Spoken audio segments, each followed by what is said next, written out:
Welcome to the Mirror Technique Part 2. The powerful mirror technique is a very profound strategy to apply, and the more you learn to master this particular strategy, the more transformational results you will experience in your life, guaranteed. Your desires are the compass to your destiny. What qualities do you feel are either inherent or latent potential waiting to be expressed? For instance, do you want to perform better at a sport or advance in physical strengths, use your creative talents such as writing a book, taking part in humanitarian projects, becoming a leader, expert in your field, or entrepreneur? How do you want to make an impact to humanity? Are you drawn to others that shine and have mastered a skill or possess a talent that you desire, be it a pro athlete, healer, or public speaker? If so, then it's likely in your radar and consciousness for this reason. And when you are aligned to this part of your soul's urge to be fully self-expressed, you will begin to bring it into further completion. As the mirrors hold true, remember each individual is only that reflection of you. Because our thoughts are the electromagnetic blueprints that eventually externalize, that is what we will continue to create and experience in our interactions and relationships with ourselves and others, due to our perception becoming a projection of our reality. Therefore, continue applying your awareness incrementally until you fully realign to your inner truth and emotional integration to achieve your mastery and wholeness.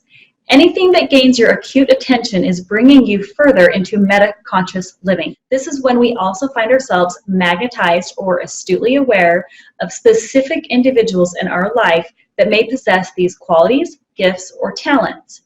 Who have you recently magnetized or aligned with in your life, and what particular qualities do you wish to embody? Anything that isn't congruent to your course may cause discontent, angst, or anxiety when we don't live by the principles that resonate with this path and universal truth. When you are living true to yourself, you are congruent to the integrity of your values and self-worth. Name the people in your life that appear to exhibit a mirror to you. What are the lessons that they're teaching you and where you can advance and grow? They are all a mirror, metaphorically speaking, and an instantaneous feedback response into your false beliefs, disconnected self, and coming into your life to help you grow. Since there are no accidents and all life experiences correlate to one another. You are all likely a mirror for them as well and cross paths for this divine reason. It may be viewed as a sacred contract to fulfill your life purpose. It may appear as abstract thinking. However, we are all creating our own reality through our perception due to the laws of electromagnetic impulses. In essence, everything occurs to us exclusively through the binoculars of our perception. We don't see things as they are, we see things as we are. Our lens passes through our filter, so we need to clear out the distortions to see the truth. For what we clearly perceive creates the conditions under which we operate and forms the entire fabric of our life's experiences. This encompasses our entire reality, so let's hope it's a healthy and expanded perception. Remember that the only escape from our miscreations and suffering is when we lift our mind into purer perceptions and higher states of consciousness to transcend and overcome our challenges. Now name the people in your life that appear to exhibit a mirror to you. What qualities in them stand out to you that you tend to judge, criticize, or may even feel hurt or annoyed by? If there is any blame or projecting behaviors, then in what respect? Is it related to finances or power struggles? Where could you be overlooking what deserves your appreciation and disqualifying the good? Laws of polarity and electromagnetic forces reflect where we need to self-correct. So where do you need to establish homeostasis to help balance the scales? Are you lacking appreciation and focusing more on what isn't working rather than what is? What qualities in others do you recognize within yourself that appear similar or magnified? What qualities in them reflect an imbalance within yourself, which might represent an imposing quality within you, such as a disproportionate level of giving and receiving? And now what qualities and strengths in them do you also admire? Do you possess the same qualities? And can you find new appreciation, even if it's only in the learning opportunity for now? These questions are key into developing the ideal character you desire to align to your best potential self. What do you believe that the relationship mirror is meant to teach and reflect to you about yourself? We are all on our own personal path to wholeness and our highest potential.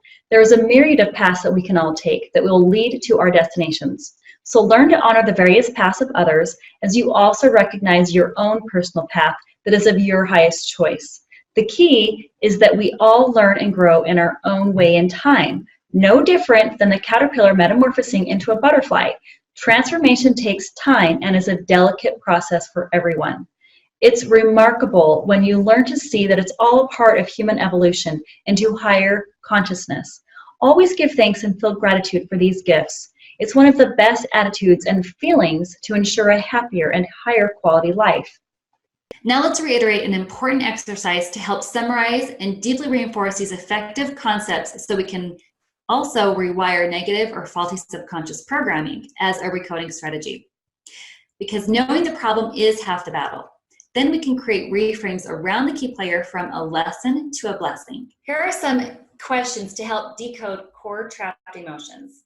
Ask who a key player is that has acted as a lesson or a blessing, shaping you into the person you're meant to be. Challenging you perhaps to be better as a catalyst to your individual advancement. Or what is the primary problem or complaint in relation to a pain point or partner that's performing as the key player? And do you see a pattern? And if so, what is a subconscious pattern? So examine the emotion this person, event, or problem triggers inside of you. And knowing what is unresolved emotion helps us to leverage new awareness into decoding the obstacle or problem so we know where to look for solutions. Trace the emotion to the core limiting belief this event or person is triggering within you and identify whether it is an inherited belief. Lack of self-love is the core issue in which all of our fears are centered. Some of the most common core beliefs are generally drawn from a negative event or conditioning in early childhood in which we didn't feel adequately loved or believed we weren't good enough. Therefore, it shaped our experience and conditioned our sub-beliefs that we were not loved enough. So we formed a limiting belief around instances that continue to evoke the same neural pathway of not feeling enough in those similar events until it is healed through unconditional self-love, because unconditional self-love is always the answer. Examples of the most common limiting beliefs include, I'm not smart or educated enough, it's selfish of me to want more, I don't feel that I deserve it, I'm afraid of trying and failing, I feel helpless or fearful, I need money to make money, I don't have the willpower, I've already tried everything, there's not enough for me. Which one or more of these limiting beliefs might apply to you? We need to remember with challenges comes growth and learning. This can help us celebrate the milestones, which is important to do and will always improve our neurochemistry. Once we gain new awareness and learning from these lessons, then we gain new wisdom by applying the learning internally. We will build confidence around our growth and learning. This will help us neutralize emotional charges and reactions and move forward more successfully with what we desire. To assist with this, reflect on the following questions. What has been accomplished and what might be left to tackle? What has been a gain or a win? Who supports your growth or who doesn't support your growth? What's next? How can others get involved or find ways to support your healing? What is your next step and goal? List some milestones and what you have learned since youth, generally up to age 7. Milestones help us cement in our mind our growth and advancement. So list the strengths you have gained from your lessons and growing pains. What obstacles have you overcome? Your story becomes your message, and what you have overcome will translate into your purpose and mission. For example, someone who may have experienced chronic mental, emotional, or physical health challenges, who also learned effective strategies and solutions to overcome them, may teach and bring these same solutions forward to help others through their health challenges and so forth. So what are the biggest obstacles you wish to overcome within the next 4 to 8 weeks? This is key to unlocking your mission on a larger scale and fulfilling your potential. Now let's see if you're ready to move toward the solution. What changes would you like to occur from this limiting belief? Example, I would like to be better and improve where I feel challenged and recognize that the person I feel challenged by is the internal mirror, reflected for my change. So I choose to take personal accountability for my limits and fears. I can feel and experience freedom and joy with this individual by accepting it as a new challenge to improve myself for the better. By this, I will no longer hold others hostage for limitations caused by unresolved subconscious patterns. My limits and challenges are meant to be overcome for my growth. I have or I am developing all the tools I need to become skilled and feel empowered where I desire. Your story matters and experiences become your mission. You will continue to see this pattern revealed in your adult life, whether it's at work, college, within social communities, family, or etc. Delving into patterns, trace back to your childhood, again, preferably between the age of 0 and 7 during primary subconscious years, when you may recall that this limited belief or distorted perception was first imprinted or conditioned in your psychological programming. What was the earliest age that you can recall? What was the event that led to this belief or perception? Is there a sticky memory that has yet to be processed and healed, such as a memory of feeling incompetent or shamed? Shame and guilt keep us stuck and blocked from new solutions, insights, and breakthroughs. Do you have any painful memories that haven't been processed? Because these are the sticky memories that surface right away or repeatedly, which keep us stuck. And these strategies can help parent the inner child where it may be left unresolved and still creating recurring residue today. What is the emotion or pattern? Is it hurt, pride, feelings of shame, or inadequacy? Did you notice if either of your parents also exhibited this message implicitly toward you? What did the message imply? For example, was it feelings of shame or feelings of inadequacy? And how has this experience grown or bettered you in some way? Did it challenge you to become better? Can you see how this may have also been a pattern within your parents as your key players to also help shape them in their life with the same encoded or imprinted limiting beliefs? Such as wanting to feel loved or respected? If so, then it might be more helpful to see that they could not first give what they did not have within themselves, and easy to recognize the epigenetic pattern that plays a role in this cycle to clear and recode. So what is one or two powerful new beliefs you would like to replace the old limiting belief and create a new story? Such as I no longer need to prove my worth to anyone to feel loved and respected and firmly believe in my own capabilities.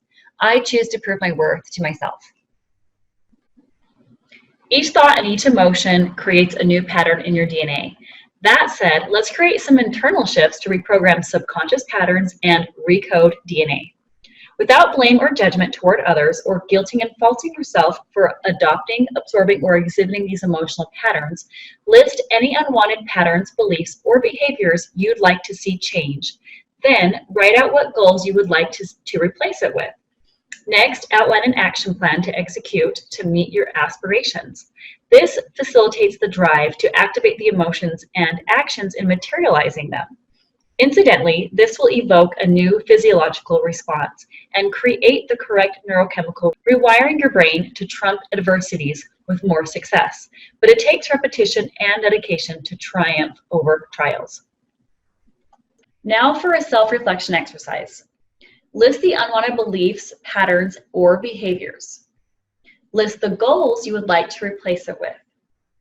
What is a new skill or behavior that you will choose to adopt in its place to help you reach your desired result? And what steps can you take every day that will lead you to your goal?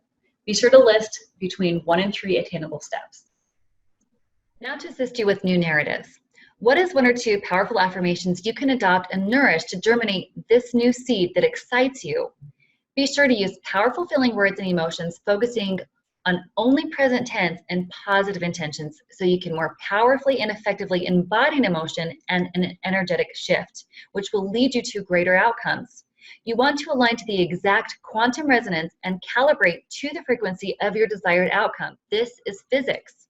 So here's an example. I am strong and empowered. I don't give my power away, but will own my personal power and authority. I choose to take accountability for myself. Where can you acknowledge others as an act of accountability where they may deserve more credit and appreciation? Embodying this quality is the internal alignment to the same equivalence and the outpicturing you wish to see materialized without being attached to the outcome. Remember, the outcome also relies on your 80-20 Pareto principle of the internal and external alignment. It's 80% of an inside game. In conclusion, take baby steps to reach your goal and stay consistent. This is a surefire way to create scalable and attainable results. What is an intuitive time frame to execute your energy resources towards something better that will resolve to a better character and a grander design in your life.